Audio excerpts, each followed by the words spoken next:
नमस्कार सबैजनालाई। यो हाम्रो मोरङ जिल्लामा पर्ने सुनपर्सी नगरपालिकाभित्र रहेको मेला वैशाख 1 गते लाग्ने मेला। यहाँ हामी गएको थियौँ, हिजो घुमेर आइयो।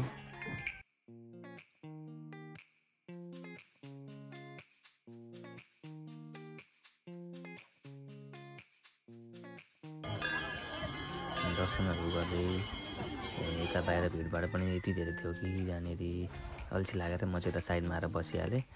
अनि भाइले चाहिँ अब के खाने भन्नु थाल्यो। अनि अब एकदम राम्रो मासु पाउँछ भनेर चाहिँ भाइले अब आफै पकाएर खुवाउने भनेर दाइहरूले खुवाउँछु भनेर गऱ्यो। तर मैले चाहिँ खाइनँ। हिजो अब सन्चो पनि थिएन, त्यही भएर मैले खाइनँ। अनि यो हेर्नु सक्नुहुन्छ कस्तो दामी बनाएको थियो, कति मिठो खालको देखिएको थियो। अब फेरि मौका पऱ्यो भने खाउँला एक दिन। त्यसपछि हामीले पान बनायौँ। पान बनाएर हामीले पाँचजना थियौँ, हामी पाँचजनाले पान बनायौँ। अब चाहिँ यहाँबाट हामीहरू सिधै घर।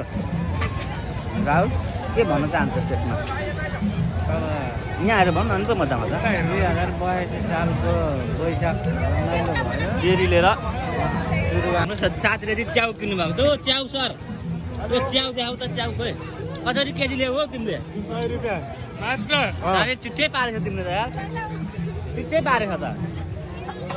100 रुपियाँको आज जेरी आउँछ, 100 रुपियाँकोले च्याउ किन्थ्यो केजी।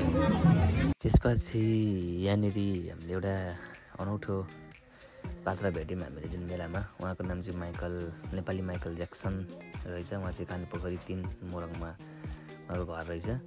उहाँको गाना चाहिँ सानो म्युजिक भएको कारणले हालिनँ। तर उहाँको डान्स चाहिँ एकदम फिल्डमा आउनुहुन्थ्यो। फिल्डमा एकदम डान्स गरेर हामीले एकछिन रमाइलो गराउनु भयो। हामीले त्यहाँनिर अब बाटामा भेटेको थियौँ र दाइ अब तपाईँको जाओस् न त भनेर भन्दाखेरि चाहिँ उहाँले आफ्नो कला देखाउनु भयो। साथै नै राम्रो कला छ। उहाँको कलालाई चाहिँ लाइक गरिदिनु होला, कमेन्ट गर्न नबिर्सिनु होला। धन्यवाद।